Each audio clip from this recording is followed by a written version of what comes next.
Good evening and welcome. This is Pain to Power. I am your host, Maria Cosme, also known as Brown Girl Interrupting. And tonight I have a really special interview that I'm so excited we are doing. And as you can see, my location has changed because tonight I'm going to be in person on the couch-ish, the seat, with my guest. But before I get there, I wanted to talk about this idea of this thing that we often say, which is life doesn't happen to us, it happens for us.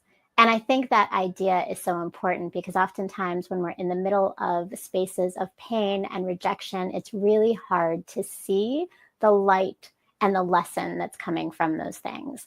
And today I'm very excited because the guest that I am introducing, Victorious De Costa, is a filmmaker, a director, he is a producer, he's a songwriter, and a hypnosis coach. And he has taken this idea of learning lessons and created a film called The Exit Interview. And today we're going to be talking about the exit interview and the soundtrack. Please welcome Victorious De Costa. Hi. Hello there, TV Land. This is on? TV Land is here. How are you? I'm well. Yourself? I'm wonderful. I'm wonderful. And I'm really excited for this because this is our second interview together. Yes. And the last time we weren't in person. We were not. I was in DC. You were in DC. We were in the same place, but not in the same place. Right. But today we are in New York and in the same place. Right. So thank you. Right place, right time. Right. Yeah. I love that. Thank you. Thank you for doing this with us and sharing your story, which I'm really excited to find out more about. So you are here to talk about the film Exit Interview. Yes. And everything that's come from it. All the things. All the things. All the things. Can we watch? We're going to actually just watch a quick trailer before we start talking about this film of yours. Because I want to go into it, but I'd love for our guests to see. This is a trailer of the film Exit Interview that Victorious has produced and directed. And we're going to take a look and then we're going to talk a little bit about it. Let's do it. All right.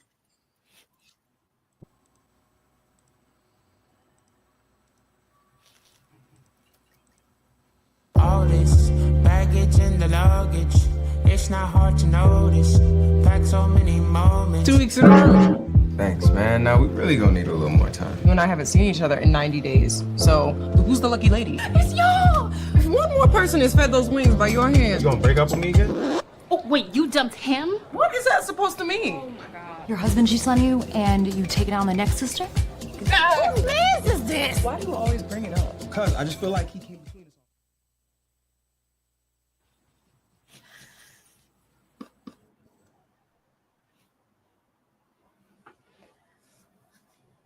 All right, I love it. Okay, so Exit Interview. This is quite a film. It's amazing, and I can't wait for everybody to watch it. But tell me a little bit about just the film itself.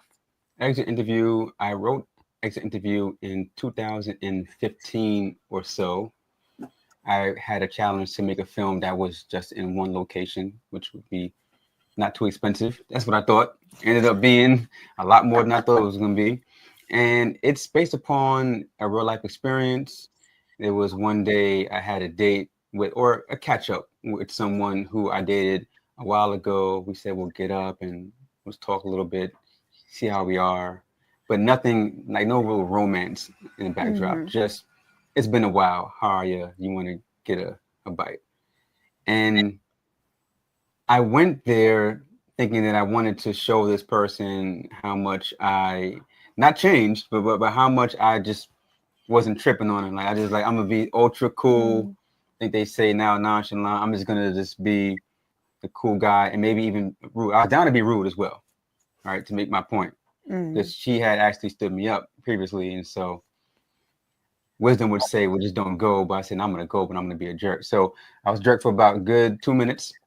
But it's not me. It is not me, right? And so, and she was being really cool, right? And so I had to adjust the jerkness, and we had reasonably a good time. But as we're eating dinner, each thing that happened, I was like, man, what if I was still the jerk? And I thought that would be pretty funny if certain things happened. And I thought, oh, there's a movie here about what if I did these things. The waiter Greg, who's played by Kamal, there was a real waiter at another restaurant that I wasn't on a date, but I was with a woman, and he was just all in the business. And his name was Buddha, actually. But no one would believe his name was Buddha because he acted so over the top. But I was like, dude, like, what if I was on a date? Like, he was really in the business, and I wanted to put him in this thing. And yeah, so some of the conversation and exit interview reflects my imagination, and some of it is somewhat of a summation of what really happened, and some of it is what I understood to be the case years later. Well, I love that, and I think like you mentioned, right, like the waiter is quite a character, right? Like, Quite a character. but there's a lot of characters in here, and that was really intentional. And each person has brings something very different in this dynamic, and it's all about romance. And you call it a romantic dramedy. Yes. So tell us a little bit about why it's a romantic dramedy. It's a rom-com. I love rom-coms, but here I think it's a romantic drama with a lot of comic relief. I don't see too many things really funny, especially if you're looking at the vantage point of Makeba. Nothing's funny to her, right? We're laughing at her embarrassment and just her frustration and the sheer audacity of this waiter. But the waiter, he always comes when there's drama and there's conflict between the couple or between both of the couples. And so he comes in and he minds their business, and they bond over not liking him, and they sort of wipe their memory clean each time he comes. And so he comes for a purpose. He's annoying, but it's for a purpose. And the second couple, that actually is not real life for me, but I had a friend who did have a partner for some years, and they're a very popular couple, and they broke up, but they were having a dinner, and someone that they knew said, "Oh my God, I just love you so much, and you two are just such an inspiration." And I asked my friend, "Well, did you tell her that you broke up?" And he said, "No, we didn't want to break it to her." I said, "Oh." My mom's like, "Oh, but if you did, that'd be pretty funny." And I put that in there because there's a lot of relationship worship, and you know. So I see there's a theme of you living life, and like, what if this was? Yes. is how it sounds like your art comes out. Right. But also like, and we're going to delve into characters and all these things. So I definitely want to know more about that. But I'm wondering, because the show is called Paint to Power, but I wonder, like, for you, as you've now launched the movie is finished, it's out there and it's screened, and people are seeing it, and it's available to watch, and there's a soundtrack also. What has this done to kind of like change or impact your understanding of Pain to Power in terms of relationships and love? So first I want to say, before I forget, that the film is available on Quayle TV. Okay. Thank you. Yes, and it's a Black woman-owned streaming platform, so I'm very proud of that. So the whole process of Pain to Power, I didn't know what I had in me, during the real life relationship, like over 10 years ago. I didn't know what I had in me until I started writing it. I had to explain why this character was doing certain things, and then that I had to really understand the perspective of that person, the woman, and she saw the script as well, right? So the first thing was me getting a clear, objective perspective of what actually happened, and not just my interpretation of what happened because of how I felt about it, right? And then just bringing it to life just so many years later, where I was removed from the emotion of the actual occurrence. And the film meant so much to my career because I've done so many documentaries, and this was the first story that I told in a long time that was scripted. And so a lot was riding on this past thing. Now, I will tell you, when I look back at what I wrote in 2015, a lot of things did disgust me. I was like, oof, I can't say that, because I knew that I would tell people that it was loosely based on myself. But some things I had to really change outside of actual like film structure things. Some things that I was not going to let Che say because he was way off base. There's some things that I did allow, and some things between shooting and now, I would change more things. I'm growing, right? Yeah. And so I grew for that 10-year period, and I grew in the past year. And so a lot of the Pain to Power stuff is just knowing how to express myself, but also know that however I see myself and see others in that moment is not necessarily rooted in common reality. It's real to me, right? It matters how it feels to me, but it's always good to see the other side. And so for the album, I actually interviewed a soundtrack, which I produced myself. Okay. My first time doing that. Thank you. It's everything is linked below, by the way. So please make sure you go and check it out, the movie and the soundtrack. Thank you. So with the power, right? There's no real power without the understanding that it has to bring sort of equality. Okay. So on the soundtrack, I deal with my perspective, or I'll say Che's perspective, McCabe's perspective. I deal with masculine energy, feminine energy. And so I kind of really balance out all the feelings of all the parties involved. We even have Sky Zoo, who played Jesse in the film. I asked Sky Zoo to make a song based upon his character. So everyone in the film is represented through song. And just really how I've worked with music since I was a child, before I really was doing music in any constructive manner, it was always my way to express myself. I didn't realize that until after a few decades, right? But when my grandmother passed, my first grandmother passed, I was like 5 years old. My mother just came back from Trinidad. She brought me a steel pen. I'm playing the steel pen. That's right. Playing steel pen when I was a kid. All right, represent. Don't play it now though, but my father came over, which was weird. You know, I know we lived and everything, but I don't remember seeing both of them together at that time, right? So they called me out of the room, very small room, half the size of this. It was like actually a closet they turned into a room. We lived in a basement, and my mother's room was actually a garage, whole thing. So I walked out the room. They're sad. I'm like, okay, something's wrong here. I'm 5 or so. Something's wrong. Okay, because I don't know why he's even here, but they both look kind of like something's wrong. I ain't do nothing bad, so whatever, right? Yeah. What happened? You know, Gong Gong died. Right? And I said, okay. You know, well, I said, who killed her? I'm from the hood. I was like, who killed her? Oh. I mean, that's what, you know. Yeah. We're gonna ride. Yeah, We're gonna right. ride, Daddy. Okay. You know, who killed her, right? And she had a heart attack. And what I thought was heart exploded, and I had this vision, blah, blah, blah. Went back into the room, played the steel pen. So the story that my mother would tell up until her last days was I was so strong, right? I was so strong, and yeah, when Ganga died, you just said okay, and you went back and playing your music, and that was it, and we were just so impressed by you. But I didn't realize until later, going deeper into music, right, that is the way that I was manifesting my pain. It's just like with those sounds, right? I definitely felt it. I feel it now. But I didn't realize to me a couple years ago when I play the keyboard, I'm able to do the same thing. So that's my pain to power, you know.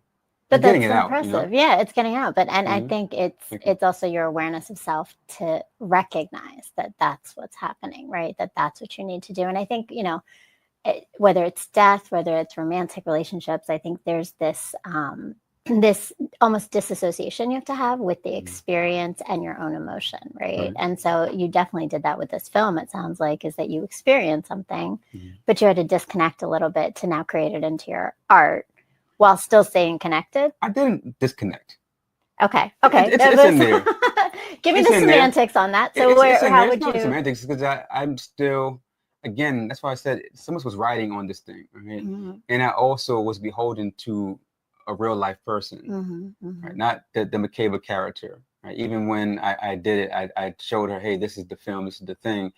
So now I wasn't in the same emotional space, but this is also now saying I wasn't in the space that Che and McCabe were in. I wasn't in a space where I was angry at this person or loved this person, but I was in the emotional space where, like I said, I was disgusted, right? Because I was mostly attached to that character. Right. That character still based upon me, right? So again, at a certain point, it's not about anybody else but you. Yeah. So when I mentioned my disgust, is because like, yeah, ooh, look at you, and I had to let some things go because I didn't want to make a perfect, you know, leading male character. I wanted to tell some story that people could identify with because people's work is different phases, right? And different purposes. So I'm still very, very attached to that character. Fun fact, the wardrobe, he was wearing my actual clothes and jewelry. I'm just not tripping on her no more. I'm trying to say, you know what I'm saying? I ain't tripping on her no more. That's what I'm trying to tell you. You trying to blow it up. No. Yeah. Okay, but she no is love there. important in the movie. So let's actually go into that. Okay, so because Makeba has such a,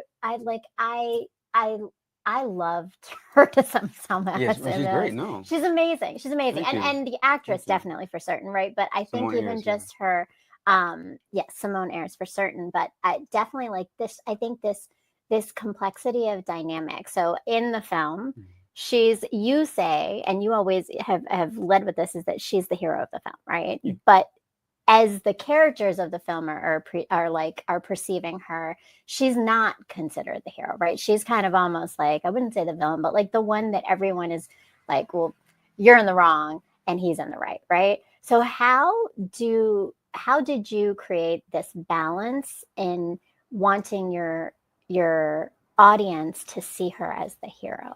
Well, how I see it, Cameron Jones, who played Che, did an amazing job of being a jerk, visibly being a jerk. I would think a person would have to be a monster to not feel sorry for her within the first 2 minutes, where he's just drilling her. And she says first, like, did you invite me here you set me up? Like, you invite me here just to get on me? Because I could just leave, right? Mm-hmm. So there are points where we see that she is defending herself from something that's not right. Right. But she chose to stay. So now we choose to stay sometimes. You hear a little thing, it's like, you gonna do this? And he's like, no, I ain't gonna do it. I'm sorry. And keep on doing it. You know how you do people sometimes? Right. So, because in an exit interview, it is 15 minutes, but it is really just like, it could be someone's lifetime. It could be 10 years. It could be 5 years. It can be a few months, So with that, I wanted to victimize her for the first half. I wanted everybody to get on her, and I wanted to have the audience feel a way about that. However they felt. I felt sorry for her, but however they feel a way about her. Okay. And at a certain point, she just is to capacity, right? After you have the waiter and you have all these people, you have the Dada character just dissing her and telling people not to follow her, because it's a public couple, right? Not to follow her and just like waving a bottle over her head. It's a lot for this person. She just came here to be just to see what's up and to say hello. I thought it was important at the beginning of the film. We see both of them getting ready for the date. I think it's a very important part to watch how they both are getting ready and what type of emotion they both come with. One of them is saging, one of them is Palo Santo, one of them is breathing deep, one of them thinks he's fly, So when she says, hey, I need a break, and he says, I need one too, one thing they're doing, they're calling upon some language that helped them in the past with their relationship. So there wasn't like any, like, where are you going? You're walking away from me? And I need a break, need one too. That's a deal. They have that deal, right? And then she goes out and she thinks about it. She almost takes her purse, right? Because she's gone. Like, I ain't doing this with you. She's gone. And at the same time, he has time to think about his actions and what he's done, because he did love her, right? And he does know that he was consciously doing this thing, but now she's gone, right? And now he's all alone drinking this wine, and as some people do. And she comes back, and there's this standing up for herself. It's like, hey, look, you did this to me.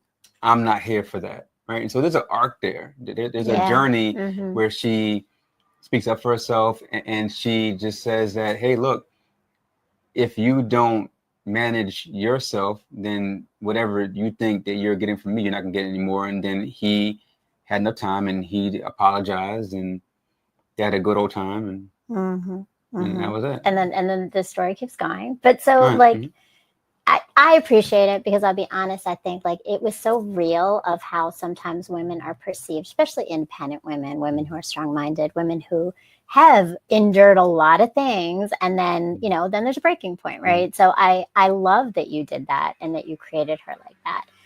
What's really interesting, and I was wondering about, is that it seems like almost like this alignment to life and relationships, is that they would have these moments where they would be like in this smooth, like when she came back in, right? And they had this smooth, like it was starting to like flow. There was a flow. There was like we're in the space, like we get each other, we're joking, we're light. And then someone else would come and it would change the dynamic right away, right? It almost to me felt like that common feeling of sometimes in romantic relationships where there are always barriers and challenges that are external at times that impact. Did you intentionally want to create almost that like that positioning of like that symbolic idea of barriers that keep putting these problems when they're starting to get the flow? Not barriers, but you're close. I would say influencers. These two were influencer couple in the film, and there are people that, if they weren't careful, could influence how their night would go. We all have our stasis, right?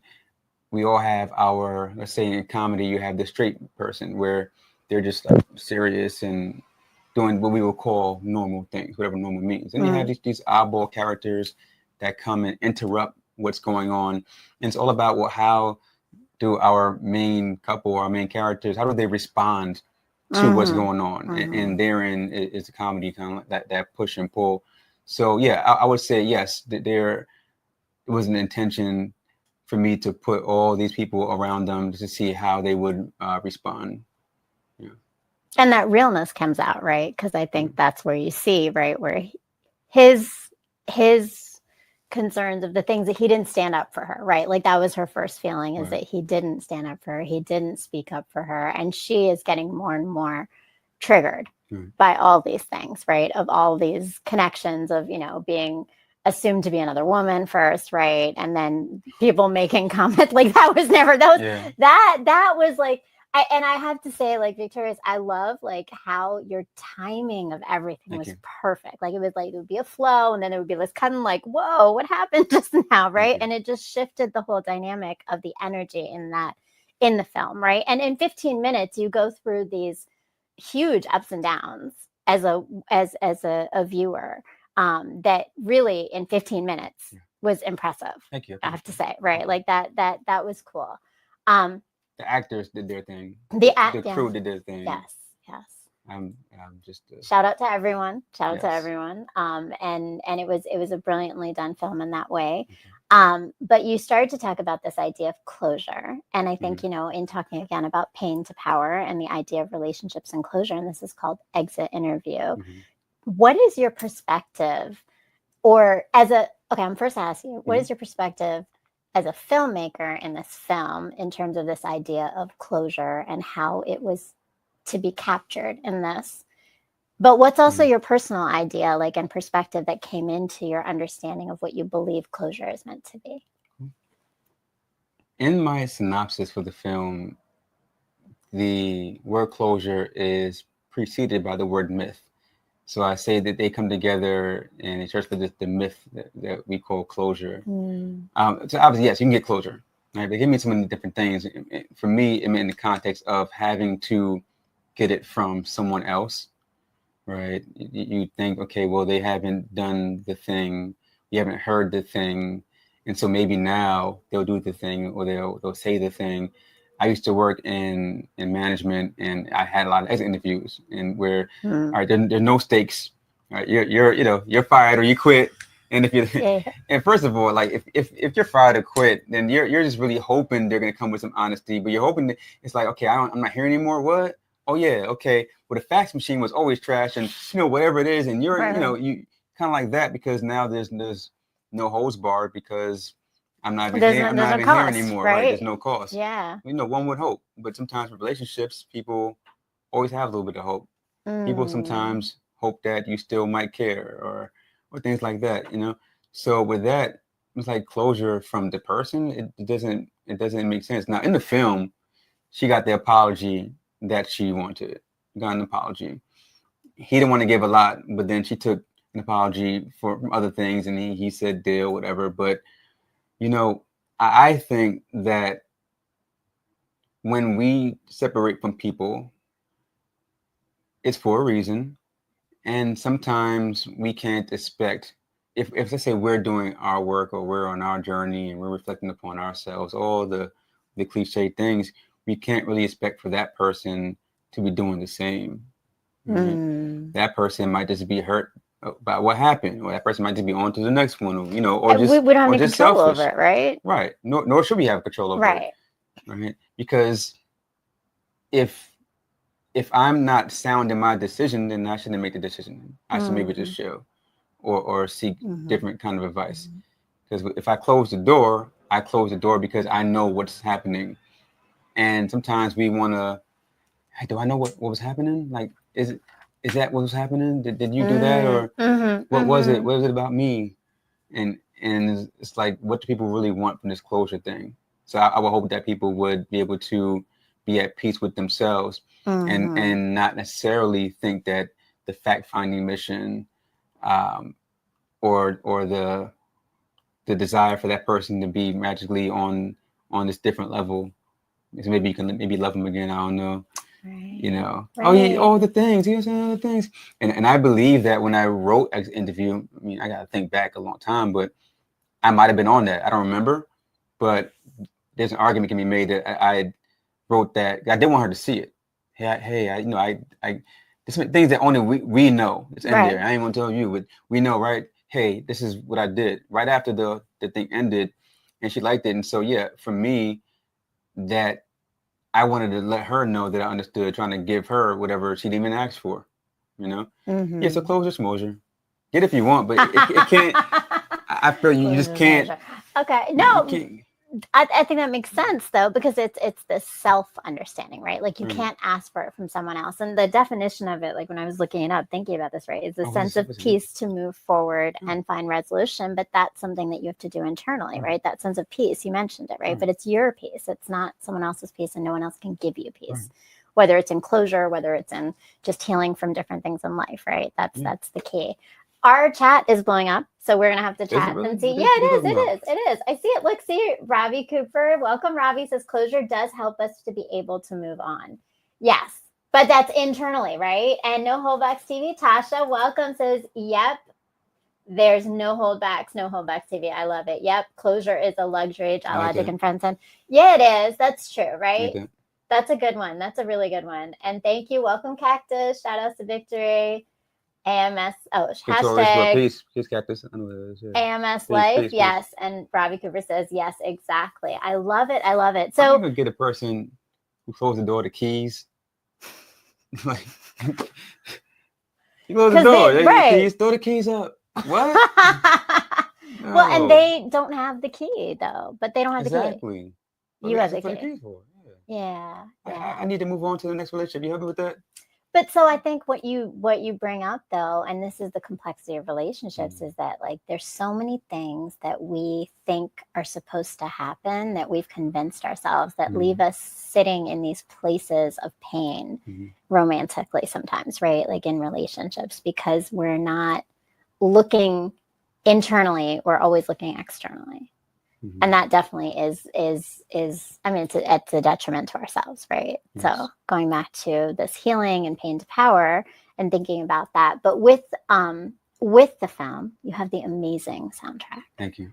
Brilliant, amazing, dynamic soundtrack. And I would love to go into that a little bit, but first we're going to watch a little bit of one of your videos that you recently released. Patiently Yours. Tell us a little bit about Patiently Yours before we watch it. Patiently Yours is about being separated from someone and just pining away after them and just going through all the ways it will be different this time, right? And so you look at the beginning of the film, it's a pretty big date, and they're pretty snazzy, right? And so they're all preparing in the pocket. This might go back down again. So Patiently Yours is like, here's how we might do it this time, but patiently this time, no rushing. And in the video, let me watch it first, and let's watch it, because I think there's going to be a lot we can unpack for certain. Maybe so. Right?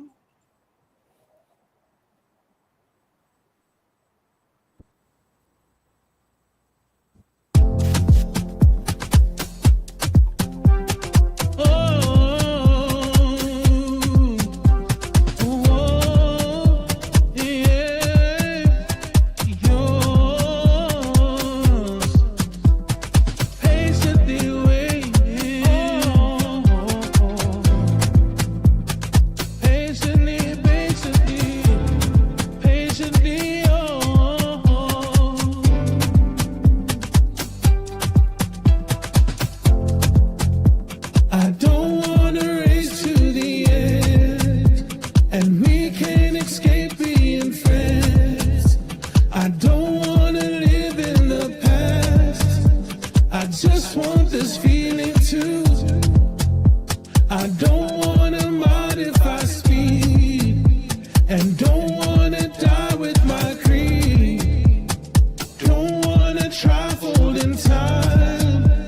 I just want for you to be patiently, patiently, patiently, patiently, patiently, patiently, patiently, patiently, patiently, patiently, yours. Patiently, patiently, patiently, patiently, patiently, patiently, patiently, patiently, patiently, patiently, yours. I won't let you know where I've been, and won't say goodbye till you grin. Let's just go out on a limb. I won't let anxiety, I won't make mountains out of hills. I'll just let you know how I feel. Forever sounds good, or until this time I will keep it up. Patiently, patiently, patiently, patiently, patiently, patiently, patiently, patiently, patiently, patiently, yours. Patiently, patiently, patiently, patiently, patiently, patiently, patiently, patiently, patiently, patiently, yours. Patiently yours. Oh, yeah, yours. Patiently waiting. Oh, patiently, patiently, patiently, oh.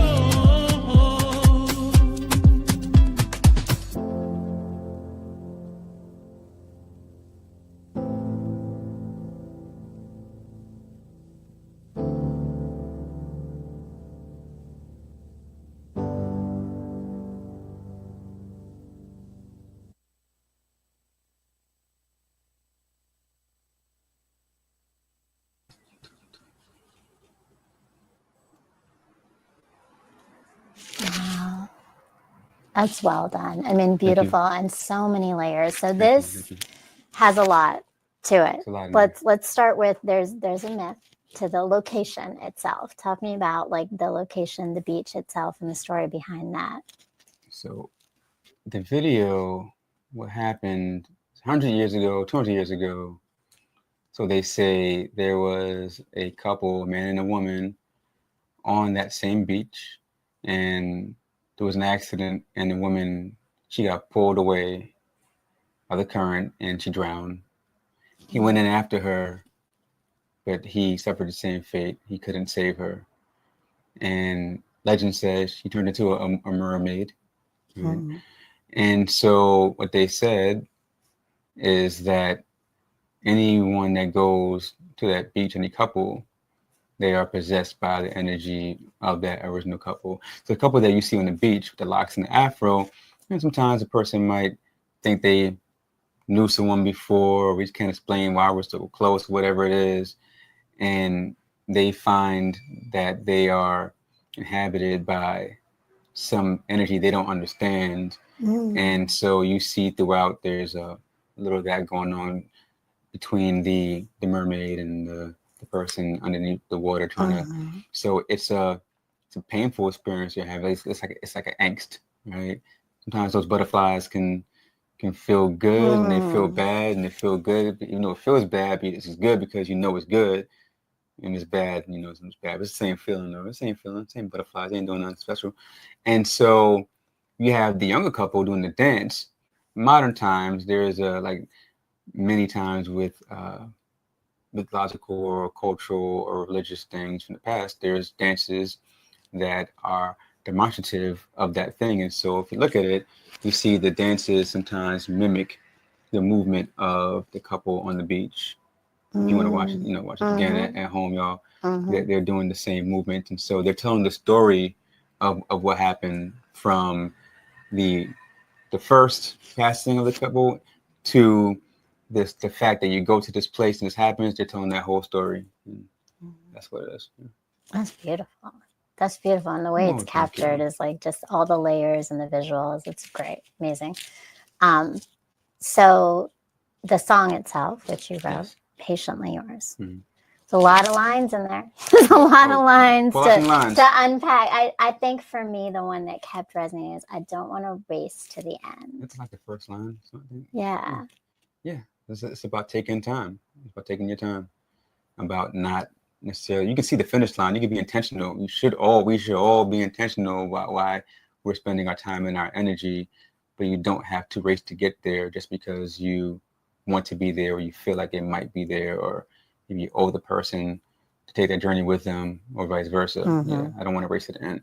And it's based upon the idea that the first time this particular couple did race.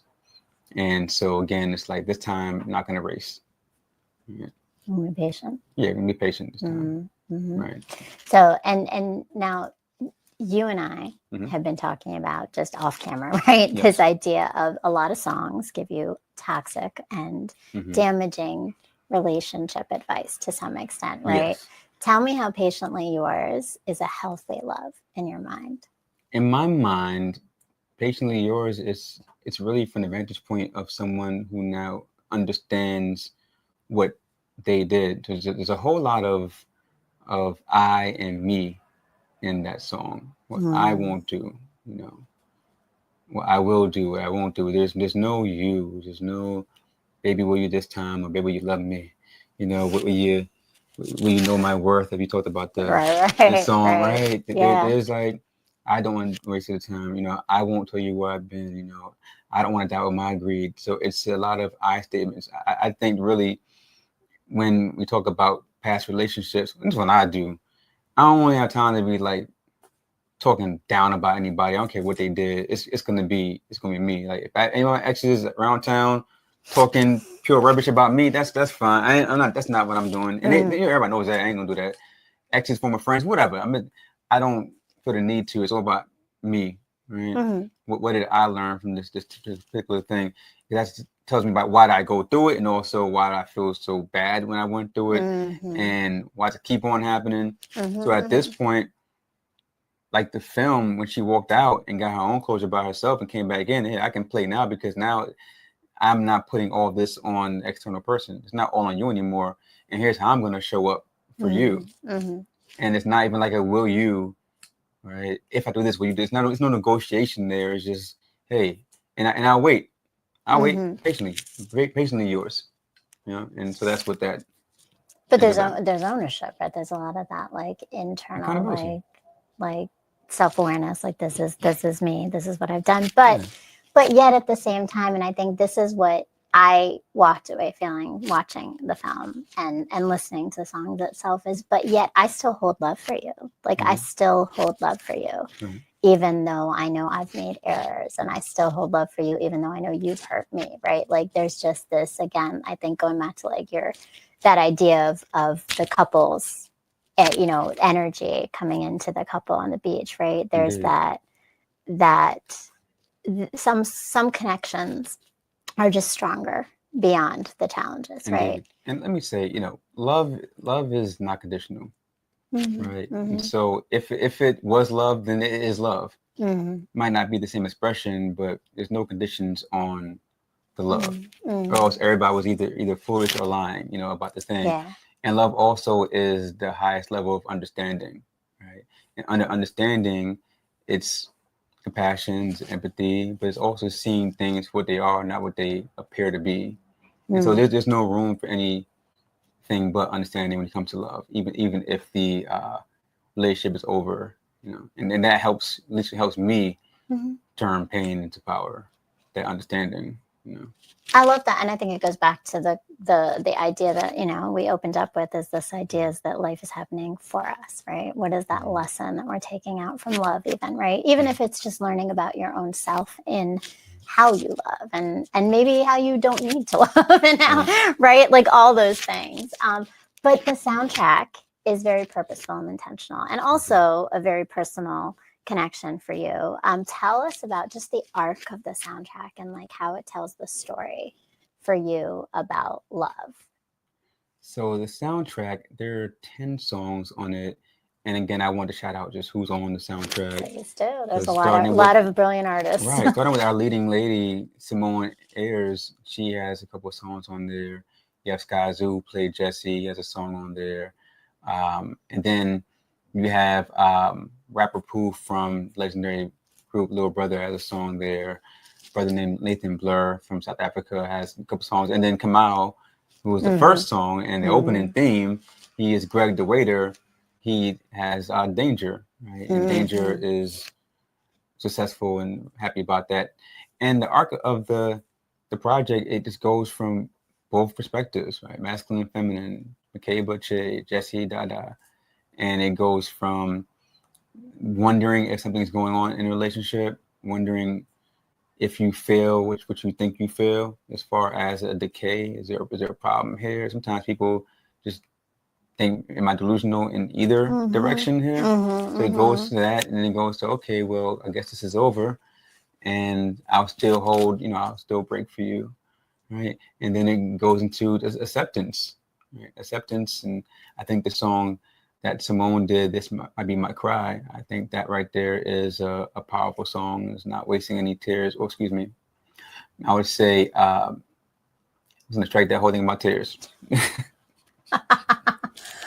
The tears are not wasted, right? No. But in this song, what you're saying is that her tears are not coming from the eyes. Right? There's more than one way to purge. There's more so this song is a purge for her. And well, I love that line. She says, "I don't have time to cry." Yeah. I'd rather be high. But yes, I don't have the time to cry. I remember when I wrote that. Yeah. So you have just that roller coaster of the end of a relationship. And we did end on a high note. We ended on a high note with the song Diamonds. It's sort of a marriage, not a proposal, but it's one of those discussions where it's like, hey, you want to get married? Do you want to get married? Type of thing. You want a diamond ring? You what you like? What you like, type of thing. Sometimes, I don't know, guys, sometimes we do that. You like copper? Or you like diamond? Okay, cool.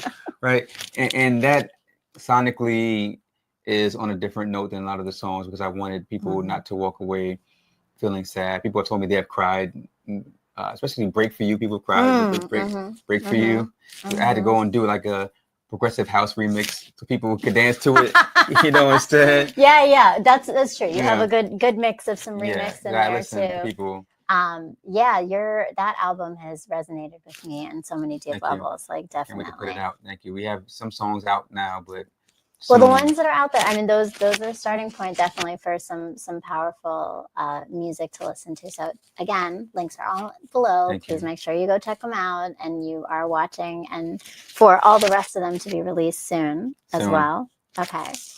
And so, but you're also really intentional. You have so many artists, but you also have so many different instrumental decisions that you made in these songs. Tell me about some of like the ways that you played with music to create this soundtrack.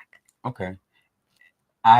First of all, I can only really work on music on planes. While flying? While flying. Okay. Yeah, while flying. Not just sitting there waiting for it. Yeah, I have to be isolated. I can't be able to use the phone or anything like that. I'll turn the Wi-Fi on. I have my miniature keyboard, and you're doing that on the plane while like sitting next to people. You got your miniature keyboard, and you're just like, okay, like Schroeder from Charlie Brown. Yeah. Real Brown Charlie. Okay. My keyboard. That's when I can find time. And at that point in time, when I produced the album, I had a lot of other film work in and out of town. And I remember Donald Blackman, may we rest in peace, a jazz funk pioneer from Jamaica, Queens. He wrote a song called Morning Sunrise, which was on Weldon Ravine's album, The Sisters. He wrote that song, Morning Sunrise, on a plane. And he wrote it because the sun was right there and everything. And I always thought that, yeah, that's a beautiful thing. And I think, I don't know if it's consciousness is different up there, but the area definitely is different. And so are the stakes. And so it starts with the keys. I play a little chords. I'm not classically trained. A little bit, 3 months here and there, a month here and there, and I'm 6 and I'm 15, I'm 30, here and there. It's too tough. I don't know. Never did a recital before. Always quit before the recital, right? Okay. But I'm able since young to play out how I feel. And so I lay down the foundation. There's sometimes I use different instruments with my program. Sometimes I might call someone in. So with Break For You, I called in a couple of harpists, I called in a violinist, and that will be me playing out a certain thing and saying, hey, can you follow this? Or can you replay this? Or sometimes can you play what I play, but can you do some embellishment? Because, you want actual people who can play things. Right. Some things is just me. Some things is just like, nope, it's going to be me. Because this is fully me. And I don't pretend to be the best musician, right? But I am the best person to express myself through music. And so I am we had a flautist play the flute for the Open Hearted song with Sky Zoo, Veronza Bowers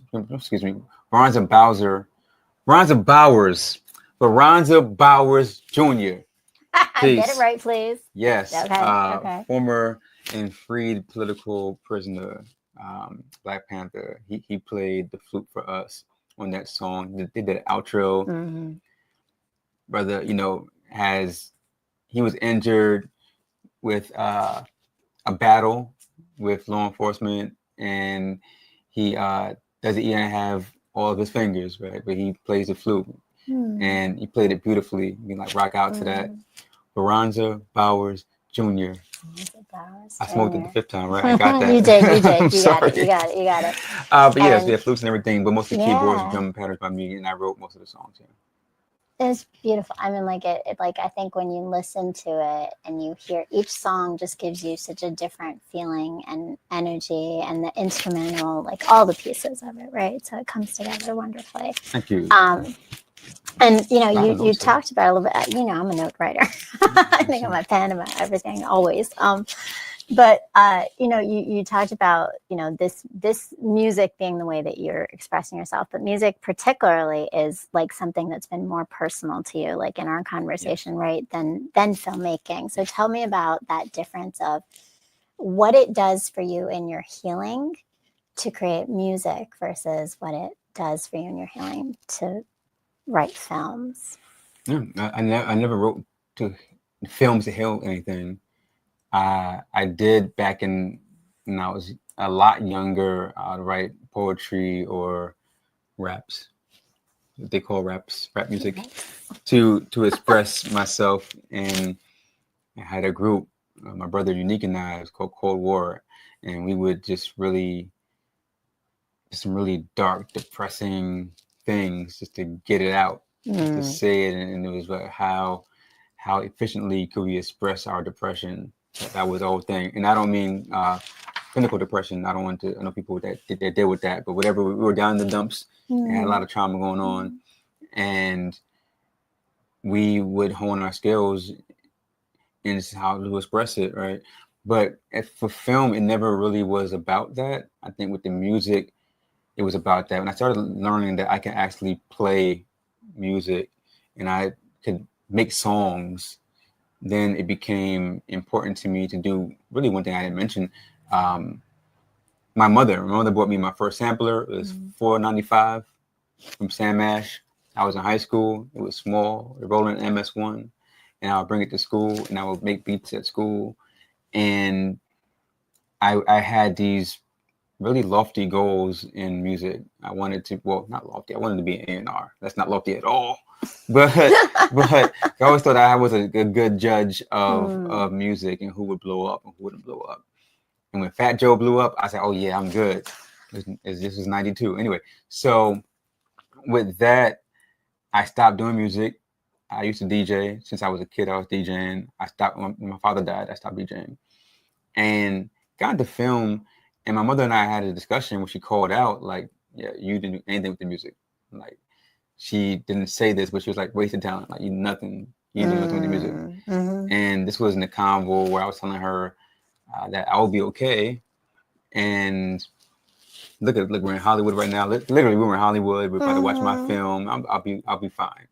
And she just brought that up. Like, there's a part of you that you're not really expressing. And, you know, I put a lot of money in that little thing. I thought of that, mothers do. Yeah, right? I invested in it 20 years ago. I'd like to see some fruition from right, it. Okay. right. So with that, it emotionally always feels good to be able to create songs and put songs out. Because she passed right with me like a year after that convo. She got sick a week after that convo, right?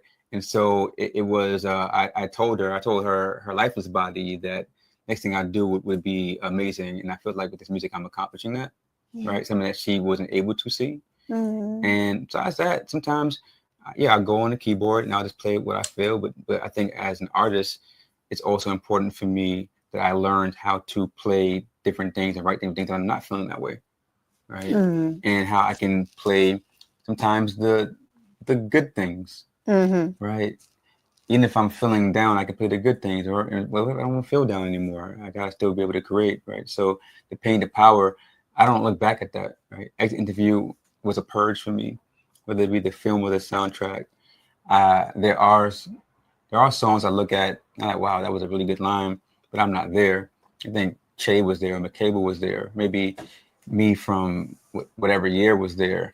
But I'm not there anymore. But it's just a work of beauty, you know, and that's the power part. The power comes from the truth. Yeah, that's beautiful. And I have boys, and I know that feeling of mothers who see the things that ignite their children and know that, like, that's in your heart, right? Like, so I get it. And she brought, and that's it, right? Like, it's in your heart. And now here you are, and you're really like excited about this new layer of art that you're putting out there for others, right? Too, which is amazing. And again, brilliant soundtrack. Please go listen and listen and download it. And you're on all the streaming platforms, right? Yes. And so all of this has been your own healing, your pain to power, right? So as you walk away from this film, like, not walk away, you're not walking away from the film, but you birthed it, you put it out there, right? Like, you have created this thing.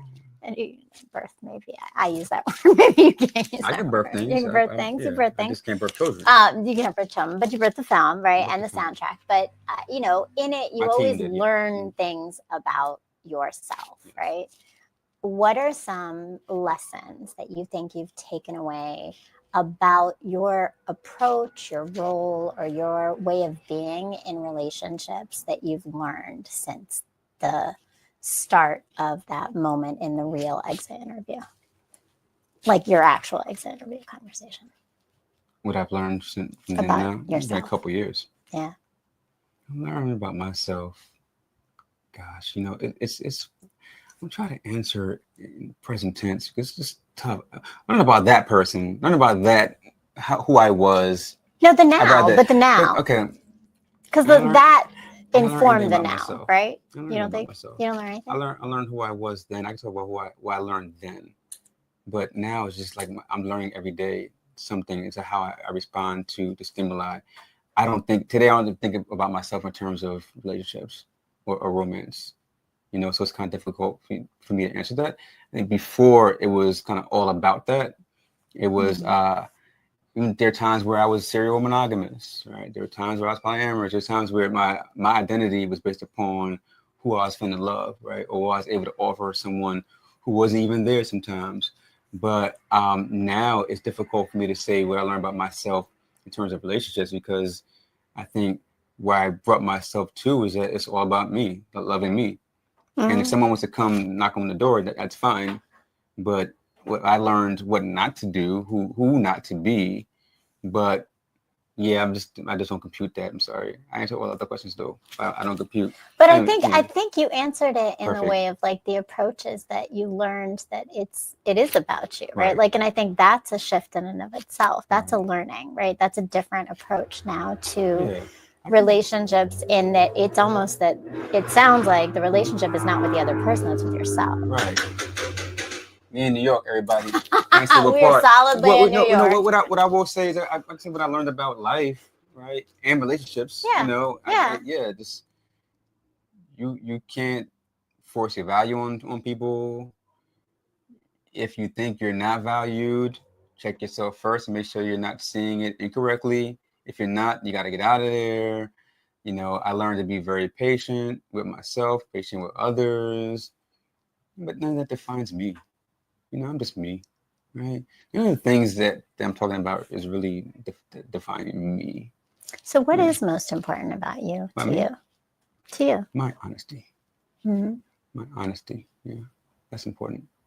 And honesty is defined on how I express myself. Right? So my power again is the truth. So whether I'm dancing, that's my honesty. Making music, my honesty. Writing, my honesty. You know, so that's what's important about me. My communication, honesty. Because truth is what we all have to to stand on if we're fortunate to stand. And I think in a world where people are so focused on perception, honesty of and truth are not always what we get, right? Right.